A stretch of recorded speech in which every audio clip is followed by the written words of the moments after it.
It's making waves, episode cajillion, as far as I know right now. It's been a while. But Keith, from Breaking Ben and his own project, welcome, man. Thanks for coming on board. We know right now you're in Duluth, and you guys are in the middle of the Breaking Ben tour, and That's correct. you got new material coming out on your own. Infinity Now coming out in May.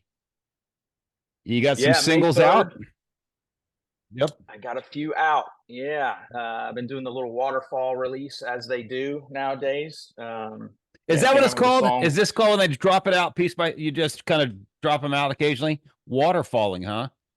Yeah, what the Yeah, waterfall release. You trickle it out and then boom, then the album's out. Or you could just, surprise the shit out of people and just be like, boom, here's my album. But Or I they can can't just afford to do that. purchase I have per to let single, people right? know. well, Yeah. There's that I too. got a question because what's cool about it, I think, and it's totally the tools that we have, right? You're basically creating a folder, and in that folder is another document, right? The idea of the song. Do people get Yep. confused on your end? Do fans like not understand what they're looking at when they go and see, for instance, Headspace Holiday, and underneath Headspace Holiday, they're going to see strings and the Wolf. Is that something that ever commented on to you? Or are they just kind of like they roll with it because it's pretty much status quo now? If they are confused about it, they don't say anything, which is kind of my methodology of living. If Yeah. I don't know, I just act like I do know, and things just usually work themselves out. But yeah, I mean, it's I think this whole solo thing is kind of confusing to some people. It's funny you say that because I did this tour opening up for Breaking Ben in January. It was an acoustic tour, and I would ask everybody. I'd be like, "Hey, who all has heard of me? Out there, And there'd be a few people like, who's never heard of me in their life, and there'd be like, "Whoa." It'd be like this big roar, and I'm like, "All right, everybody that's never heard of me, I've been playing guitar for the last 10 years in the band you came to see tonight, so and I get it that no, not everybody pays attention to the band members, and let alone one of them that's making music on his own. So it was kind of an eye-opening thing for me. I was just like, man, I really got to just let people know I exist somehow, in the most polite way, other than be like, I fucking exist. Well, Door to door so- works but real yeah. well. Yeah, so let me ask you that. I was one of the questions I was going to ask you because you're a unique specimen because you play in this band that's very popular, and they have a sound. You have a sound, big melodic rock. It's kind of epic at times. How do you kind of separate your sound from what the band is doing and make it singularly yours? Well, the easiest part of that is my voice. I don't sound like Ben. Ben doesn't sound like Right. me. I think that's a pretty good differentiating factor there. Although I will see comments every once in a while that's just like, you sound just like Ben and blah, blah, blah. And I'm always just like, shut up, dude. No, I don't. But I mean, I'm sure there's probably some unconscious things that maybe I picked up from trying to emulate him by singing backups for the last 10 years, but it's purely something is definitely not intentional. I want to, whatever success this has, I want it to be on its own merit and strictly separate. But yeah, I think whenever I'm writing for anything, whether it be something for Breaking Benjamin or something for myself or any other kind of project, I look at it as just like a case by case basis. This is for this is for this, and I don't know. I'm able to kind of separate that. Breaking Ben has a sound. They have kind of a signature sound that we kind of stick to. I mean, obviously, some of the new material we're working on, we're looking to kind of modernize it and evolve a little bit, but we want to kind of stick to what we've been doing, in a way. But my stuff is, I'm just free to do whatever, man. I don't Yeah. have four other band members really to just try to talk about things with. But that's also a bad thing though too, because then I'm just like, well, this is all on me. What am I going to do if I have a decision where it's a hard decision? I'm just kind of like, all right, I guess I'm just going to do this. Just got to go with my gut. Yeah, you But sort of got to yeah, live with the good and the bad as it comes through. It's got to be, yeah. Now that we're talking about it in this light, painting that picture of the juxtaposition of how you can learn, right? How you would, what your do's and don'ts, what you want to do with your space, but you really don't have anybody to bounce it off to. You sort of have to trust your instinct. And sure. I should note that I think not only do you not sound like the music or your voice sounds like Breaking Ben, but to me, you are able to transcend that genre of music as a songwriter and as a performer. I can see you doing an acoustic tour. I can see you doing a hard rock tour, but I can also see you doing like an alternative rock tour where you're able to. Mhm. Your voice is so unique and very versatile and extremely beautiful. So, I mean, I'm not trying to fluff you up any, but I appreciate for what it's worth, it. the new stuff is really killer. So if you haven't listened, you should be listening right Thank now. you. Thank you very much. Yeah. Yeah, I've heard, stuff before. Like I'm always super paranoid about my voice sometimes, just being too, I don't know, like a weird sound, a weird EQ of it, like just, even when I'm like recording myself, all right, as soon as I hear my voice, I'm like, all right, I got to roll back a little high end here and there, so I already know how to EQ it. So I'm always paranoid about that a little bit, but I really appreciate it, man. Yeah, man. Do you bounce those sort of mixes out to like, anybody in the band, anybody in Breaking Ben to say, hey, dude, what do you hear in here? Or are you just kind of like, hey, that's not appropriate. I just keep it here and we don't talk. Yeah, I think on a lot of the demos we've done over the past couple years for Breaking Benjamin, if I write an idea or a top line or a vocal part, I just record it, and I just record it with harmonies and doubles and everything, and I present it as like a whole thing. So everybody listening can kind of get an idea of like, oh, this is what this is. There's no imagining. I just lay it down, and it's cool because then whether something gets used or not, and then Ben will go back and then he'll record it, and then I'll hear his voice on like my vocal or my melody idea or something like that, and it's always a cool thing, and he always sounds a little bit different. It's funny. He sings his way and I sing my way, but it's cool, man. It's a cool process, and I've always done that. I've always whenever I'm making a demo, I'll put vocals on it, and then whether it makes someone else's album or whatever. It's funny, it's interesting hearing them sing it, and you're like, I have the demo of me singing that, but they sound great. But it's a little different. Yeah.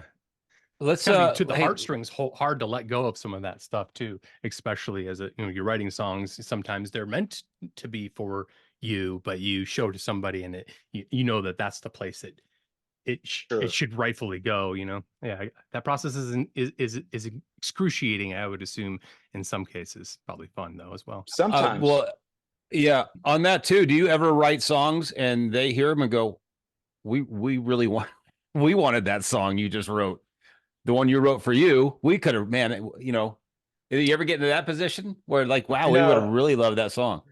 no. And No? the reason is I just automatically keep all the coolest stuff for myself and don't let them hear it. Easy. As you Easy should. peasy. Yeah, yeah. No. It's in like a folder that Uh, says Christmas 2023, so nobody even stumbles upon it if they open up your laptop. yeah, exactly. Ben paid me a pretty good compliment because we did, we've done these acoustic tours before where I've opened, and I think the first time we did it was just coming out of COVID, and Ben was watching side stage, and I come off stage. He's like, man, well, I really like that Dream Away song. I have a song called Dream Away, and he was like, man, I really like that. That's a good song. And then he looks at me and he's just like, what the fuck, man? So Yeah. what the fuck? Holding out on me. Yeah. Hey, let's go back a few years. At what age does a young Keith Wallen pick up a guitar? Probably 15. Why? Well, I would go over to my best friend's house all the time, and then one day I went over there, and he was playing guitar, and he was constantly playing guitar, and I was just like, man, I should, that looks kind of cool. And I was able to kind of get like a pawn shop guitar or something. And I brought it over. I was like, you know, if I bring a guitar, will you show me some stuff? He would show me stuff, you know, it's like the usual kind of stuff, you know, Unforgiven by Metallica or Fade to Black, you know, all Metallica little things. And, you know, so he taught me how to play a couple things like that. And, yeah, we just used to jam, and I used to just, you know, I don't know. That was the beginning. And I kind of put it down for a little bit after that. And then, you know, when I was 16, I picked it up again, and I was just like, you know, I'm not stopping this time, you know, because when you're first learning, you're like, your fingers hurt, and you're like, my hand doesn't move like that. My hand's not big enough to do that chord. Or then somebody's like, oh, I'll play this bar chord, and you're like, I can't, you know. So, but whenever I picked it up again, I was like, I'm doing this, you know, I'm not stopping. And I didn't look back. That was it, man. 16 was really when I really just was like, I want to try and get better at this. And I didn't really realize. What's that? No, I was just going to ask you, were you playing sports or anything like that, where you were just like, you were looking for something to kind of like indulge yourself into and kind of get involved with? Yeah, I didn't really know at the time, you know. I mean, I was playing some sports, Mm-hmm. but it wasn't until maybe kind of like a year and a half later is when I thought to myself, man, I would really like to do this as a career. And that's when I really kind of started to, you know, think about singing and think about like writing songs and starting a band and going out and playing shows. That's when I really, you know, but I went to college. My parents were like, hey, if you go to college and get a degree, we'll support whatever kind of goals and dreams you want, you know. So that's what I did. I went to school, and the whole time in college, I'm sitting there taking notes in classes, and I'm just like, God, I just want to get out of here so I can get in a van and tour. Where did you go to college? Yeah, University of Tennessee. Tennessee. All right, very good. What'd you major in? Yeah. I have a degree in English. Well, I guess you've used it every day, huh?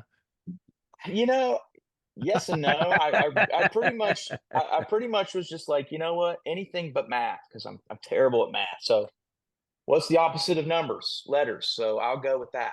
All right. And it was like, that was my decision. That was my decision, you know, my process. I was like, okay. But I really just, it was music. And I mean, I would meet with my professors and be like, I just want to play music, you know, and this is what I want to do. So Yeah. I just want to see. It was just to satisfy your folks, right? You're like, this is, if I do this, they'll give me the blessing to do this other thing. Pretty. What was the music scene like in Knoxville at the time? Yeah, it was actually pretty great. You know, that I think when I was kind of, you know, cutting my teeth there with my local band, 10 years, the band 10 years, they're from Knoxville. We played so many shows together, and just really kind of came up at the same time.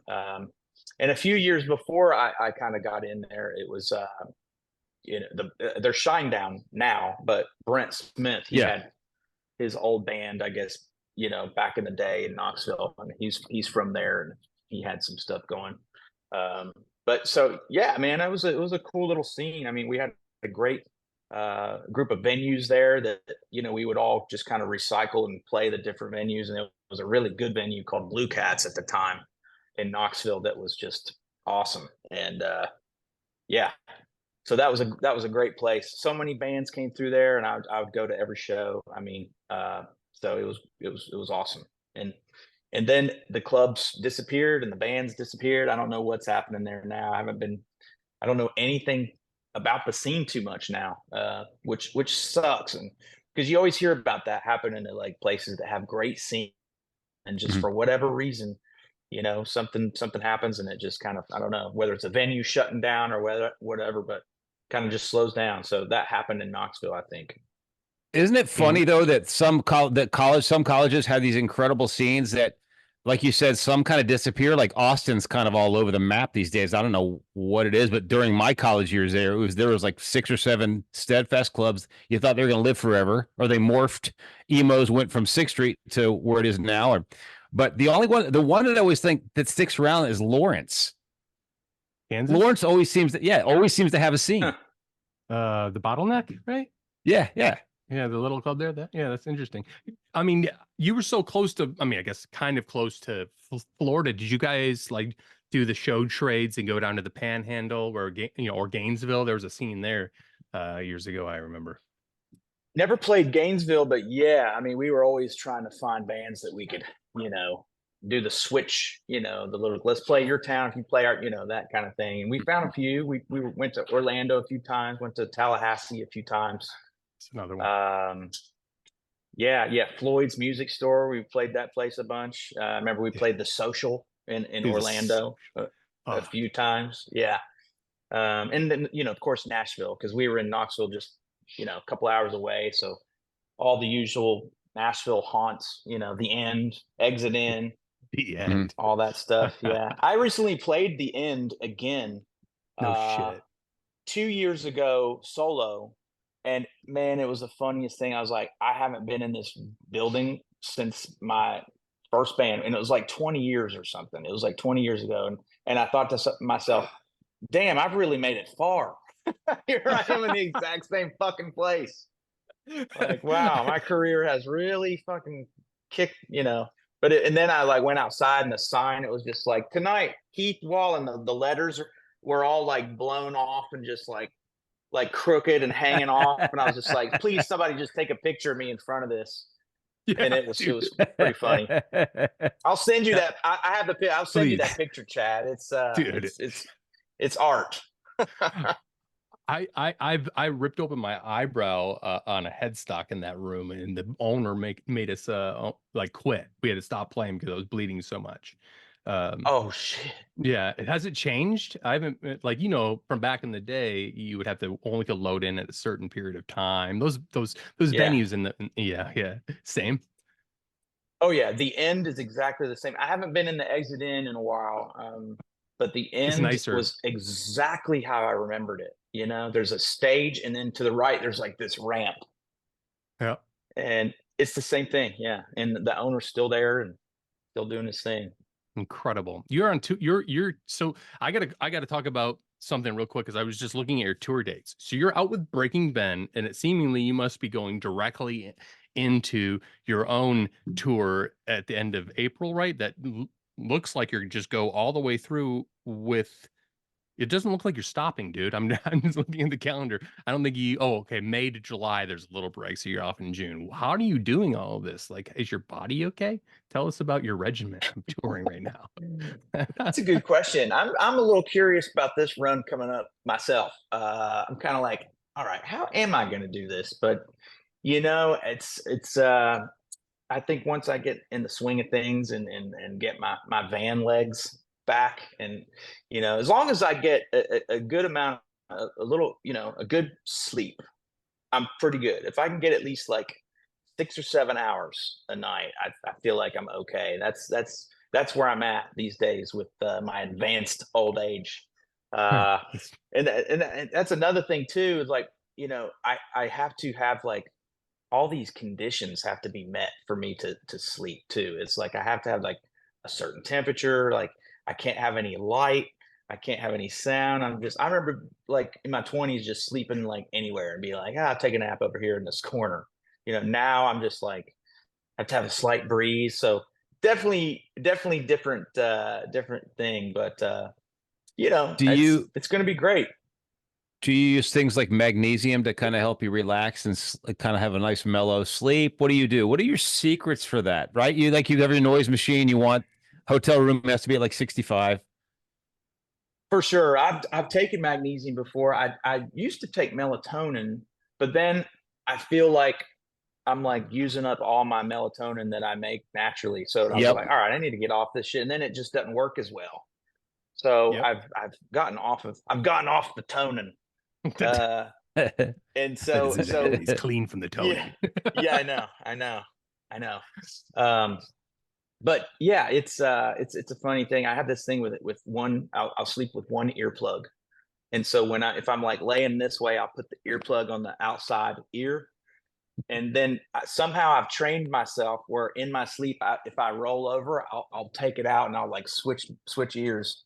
It's Like in your truly a sleep? skill. In my Holy sleep, I can do it. Yeah. That's next level. Sometimes. Other times I'll wake up and I'm like, all right, that one's gone.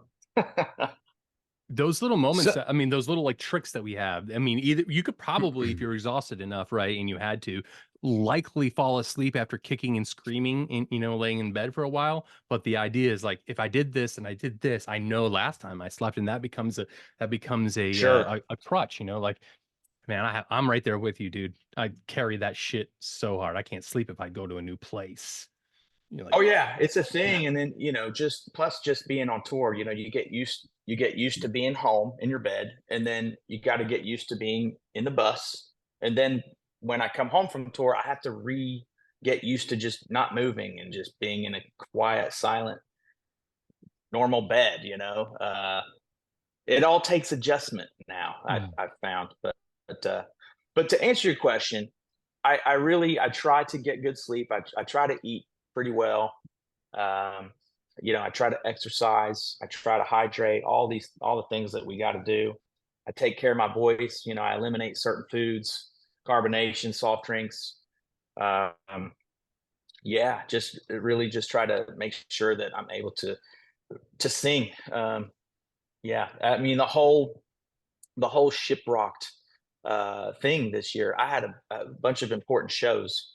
I mean, on Shiprocked, but also just like right after Shiprocked. So I just was like, I'm not going to drink. I'm not going to drink this whole time. So I didn't drink a drop on the whole cruise, which wow. is crazy to me because that's like a great time to drink. Yeah, sure. But I didn't. So more of that. Yeah, man. I wanted to go back to something real quick.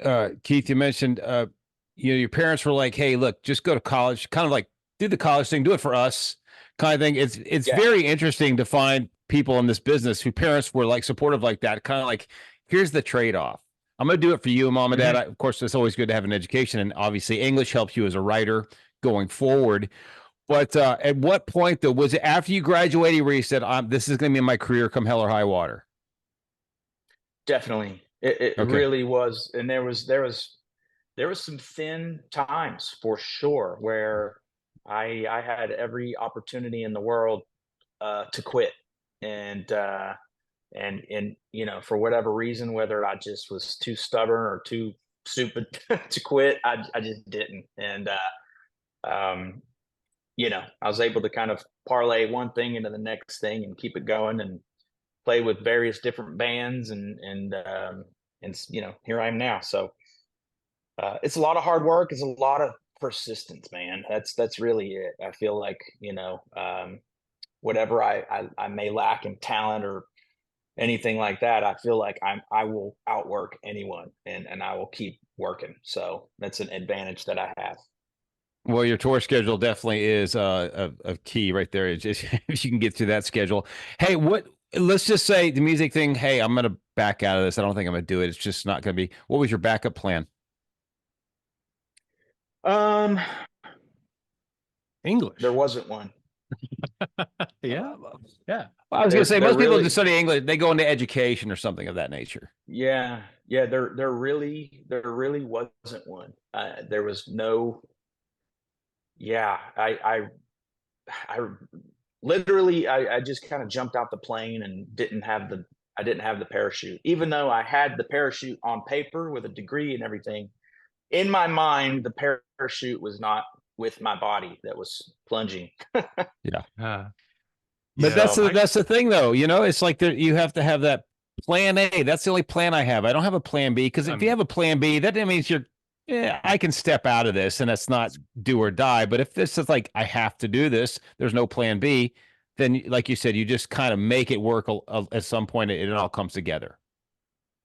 100%. I think that's it completely. It's you're working and fighting for survival at that point, not just, a dream. I mean, it's a dream obviously too, but it's also just like, all right, well, I need to do something with my life. And, a lot of people are kind of, you don't want to let anybody down or anything. You don't want to let yourself down. And, but I mean, the same kind of thing now. I mean, even though like I have Breaking Benjamin, it's like that's a plan A.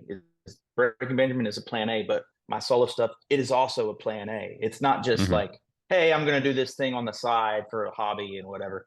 No, it is 100%. I am 100% like trying to take it as far and as high as I can, and I think you have to have that mindset sometimes. You can't go into things halfway, I feel. Otherwise there's just, I don't know, just kind of diminishing returns. Yeah. Do you ever sit there as that, let's say you're playing and you're like, man, you think back to that 15-year-old learning little bits and pieces of Metallica, then fast forward to now and you're like playing a full Jones Beach. Do you still get those things on stage where you're like, man, I can't believe I fucking do this? Dude, every time it never gets old. And I'm glad you asked me this question, because I live in that, like that feeling that you just like, drew up, like it. I live in that. Like it really is the best. And I think about that. I think about, being, a little kid, just, plunking through, whatever Led Zeppelin or Metallica song I was learning at the time, and just like to now, where I get to play my own music in front of people, and I get to perform, in front of a lot of people. And I mean, it's just, it never gets old. It's the best. Yeah, I imagine the same way when you're like, you're opening for Red, and it's just you're playing for this, this crowd, and you're like, you're definitely doing your own stuff, right? And it's still Oh yeah. that feeling like I don't have to be on the biggest stages. It's awesome, but I can just be on the stage here in the middle of Sweden, and this is fucking what an amazing life I have. Totally. And that's it. I mean, even, I talk about this sometimes. I mean, I know there's going to be one day when I'm like so old and I can't play guitar and I can't sing like I can right now. And I want to make as much music as I can and get out there and play as many shows as I can while I'm alive on this earth, because I love it so much. And I don't want to look back and regret not doing it as much as I physically possibly could. So that's another reason to do the solo music and have another outlet there. I mean, Mhm. there's the whole different, separate creative outlet there, but it's also just like, man, I just love this. I just love it, and it's kind of, I don't know, I'm addicted to it. Yeah. What was the first song that you wrote? Do you remember it? Um, God, it was so bad.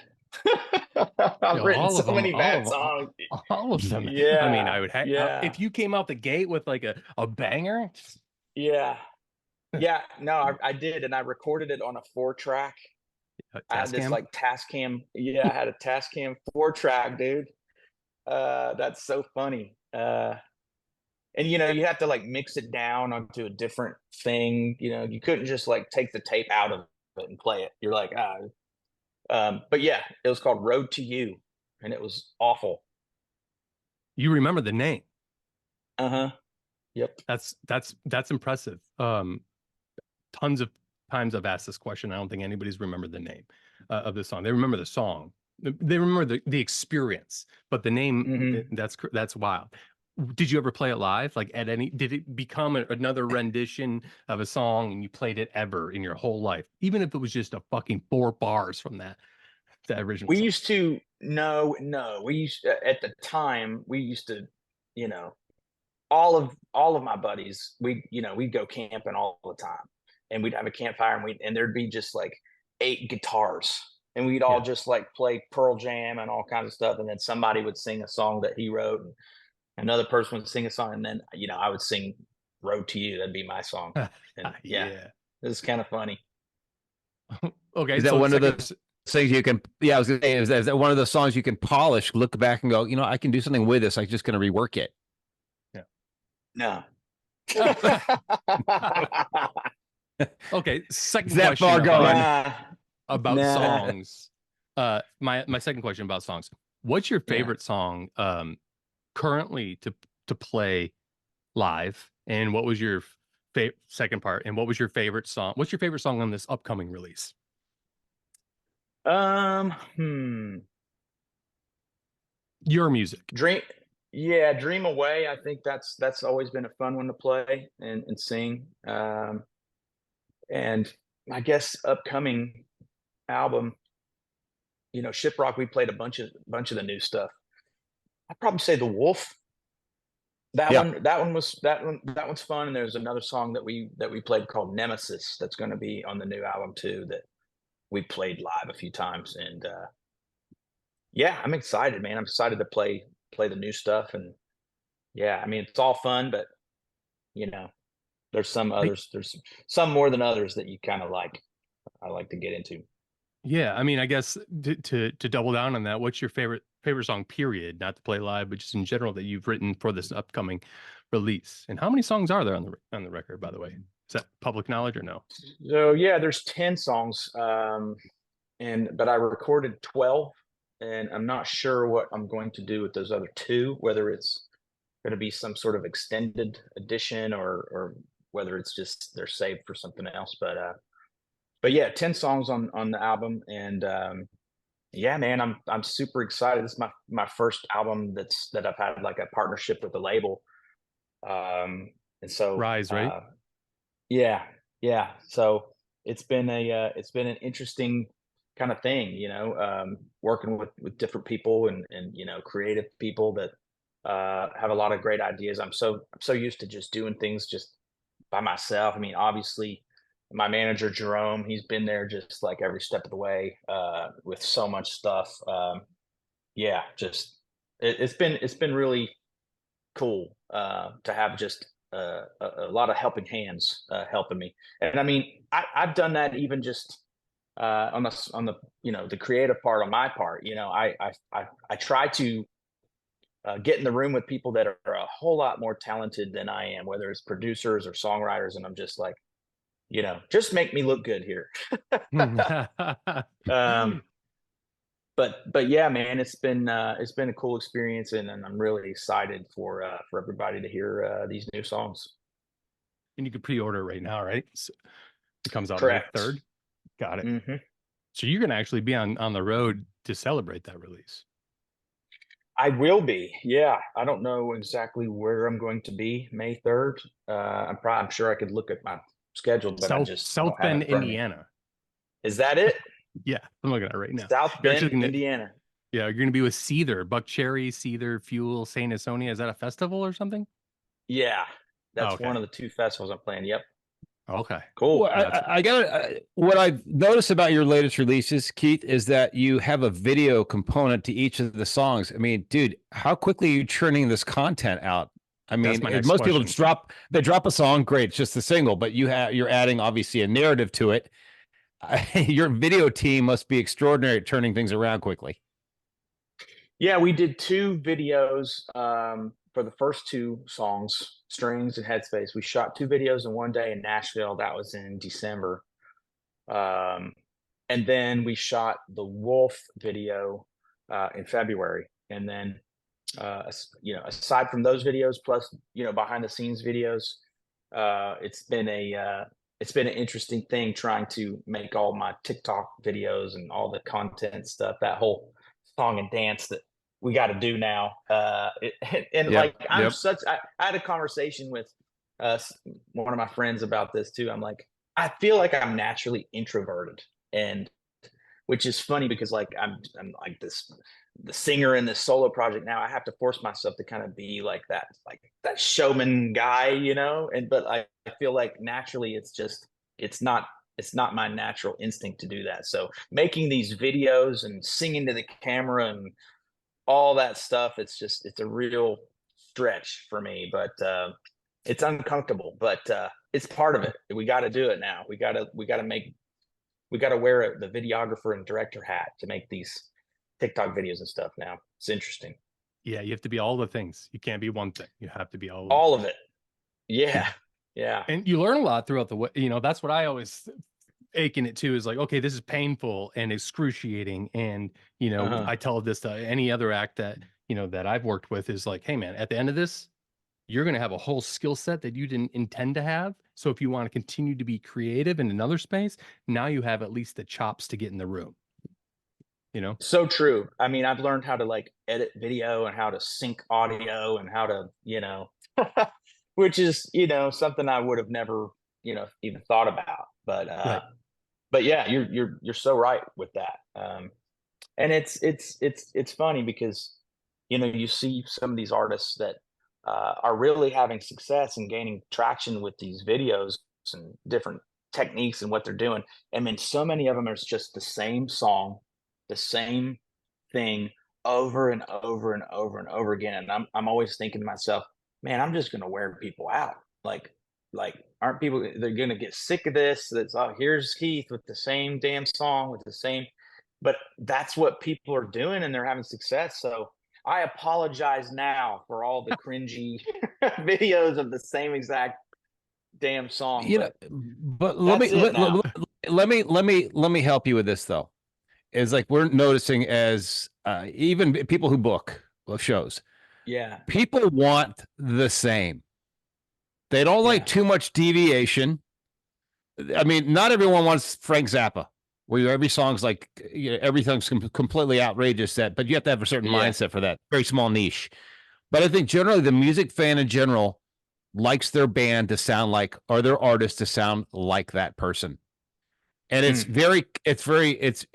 can put a gag on you as far as expressing yourself or creating new sounds. Thankfully, you have your solo act, so you can kind of, I'm just fucking gonna do this, and it's gonna work no matter you like it or not. I'm putting it out there. But there's nothing wrong sometimes with sameness, right? It's worked forever for a lot of bands. AC/DC. It's like deviation is okay, but if you're giving them video, you're changing it up because now they've got the visual, and that takes their brain somewhere else. Totally. Yeah, that's a good point. That's a very good point. I mean, I want Led Zeppelin to sound like Led Zeppelin, dude. Right. That's why I'm glad they didn't go on beyond Bonham. Now he's gone. We won't sound like the band you grew up loving, so we're not going to do it. Right. Yeah. Anyway, I got one last question about I got one last question, if you don't mind, about this rollout in the next record, and then we'll let you get on your way because we know you got a show coming up. Do you have any other singles coming out before the record that we should be aware of? Or is it from this point forward, after the last 3, it's going to be the LP on May 3rd? Yeah, I think the next kind of, I guess they say they call it the focus track. Yeah. The next one that's coming down the pipe is one called Blackout. Okay. And it is, I believe it's pretty much going to be the focus track, but it's like right when the album releases. So at that point, all the songs will be there, but that will be the one that's kind of going to streaming and all that stuff. Right, leading the path. Yeah. Exactly. Oh man. But yeah, man, there's some other songs on the album that I really like, and I really was thinking that maybe could have possibilities of being a single here and there, and I think the songs that we picked to come out with I feel like it encompasses a lot of just kind of the main themes of the album. You got your radio rock, the label was like, we feel like this one is the radio song. And so I'm just like, okay, let's do it. And, you kind of have to kind of acquiesce a little bit to what they're thinking, even if you don't quite really agree, because it's not that I didn't disagree, or, not that I didn't agree, but it's like, well, let's go for it. If I don't want to be wrong, if I made some stupid pick and it was wrong, so that'd be bad. But yeah, it's interesting because right, you want them on your team, you don't want to be fighting against them the entire time. Oh yeah, and man, it's been so great, man. It's been it really has been great. Everybody over there is amazing. It's an amazing label. And but it's new to me. I'm used to just being like, this is where what I want to do and make my own decisions. But they're really smart and very very good at what they do. So it's been nice to kind of like, all right, let's just relax and let things happen a little bit. So it's been cool. Although I don't feel like I'm relaxing. I'm definitely working hard out here. The great thing about Yeah, I was gonna say the great thing about the album though is even though you have these 3 songs that are already out and people have kind of like listened to them, they've listened to them and listened to them, they take on a new life now when they're part of a sequence, right? They're in a different running order and they add Yeah. to the entire narrative of the album, and there just feels different when you hear the song as part of a complete piece of work. Yeah, So, for sure. yeah. There and that piece of work is for the most part largely influenced by an ayahuasca experience that I had about 9 years ago. I drank some ayahuasca and had a very psychedelic journey. And when I set out to kind of start writing these songs, it wasn't something that, you know, I even set out to do. It wasn't like, all right, I'm going to write about that trip. I just started writing the songs and I thought about, you know, this experience and I'm like, man, that really, I'm like describing things that I've experienced in this thing. And so at that point, at a certain point, I just kind of leaned in and I'm like, all right, I'm really going to see if I can, you know, tap into this a little bit. I mean, uh, it's a very kind of psychedelic kind of undertone to the album for sure. I mean, the very first track, Infinity. I mean, you just read the lyrics to that song, you're like, oh yeah, this guy definitely did some drugs. Dude. Well, I mean, the album But yeah. title is it can loan itself to being infinity now. Like basically, you know, that's hey man, the universe and everything's now. It's going on now. There is no future. It's all right now, right? That kind of hippie speak. Absolutely. But the Absolutely. good thing, dude, is you doing that 9 years ago, you've now basically you were ahead of your time because now the big thing obviously is microdosing mushrooms. So you have an audience right there ready to accept this work. Oh yeah. There you go. Yeah, exactly. There's your drug crowd. Yeah. Exactly. Oh man, we'll let you get, dude. I'll text you separately on this because I had the same experience. I went through the same exact and wrote a record, wrote the band's last record and stuff like that. I got to hear more about it. I could talk to you for hours and hear your stories. Amazing, man. Yeah. Thanks for coming on with us. I don't know how Justin. Yeah, Justin man. usually does that. Well, listen, man, we want to thank you for obviously always being a part of Shiprock, part of that family, man. You're a good friend to us, and we really appreciate you and your talents and your whole crew. And please, obviously, the best to Jerome. And dude, congrats on the new record, man. I think it's gonna be fucking awesome. You got a lot of road work coming up, and you know, good luck to you, best of success. And I hope you got good luggage because you're going to be doing a lot of miles, my friend. So anyway, best to you, brother. We'll do this again once maybe later in the year when things have kind of played out and see where we're at with everything. Please, I would love that, man. Thank you guys so much for having me. Thank you for all the support of my music and myself. And Shiprock is the best, and always ready to come back at a moment's notice. All right. So, love you guys. Awesome, man. Love you too, Infinity man. now. Infinity now, May 3rd, Rise Records. I just got it right now on this call. I just pre-ordered the vinyl. Oh, thank you. Look at him. Is there like a red vinyl? What do anything cool? Any splatter? I pre-ordered it for Record Store Day from my local record store just now while on this call. Sick. Yeah. Sick. Yeah, there's I think there's a couple variants there. Nothing too crazy. Okay. All right. I don't want Billie Eilish coming after me. All right, man. Love you, dude. Be safe out there. Take care, man. Have a great show. See you guys. Bye.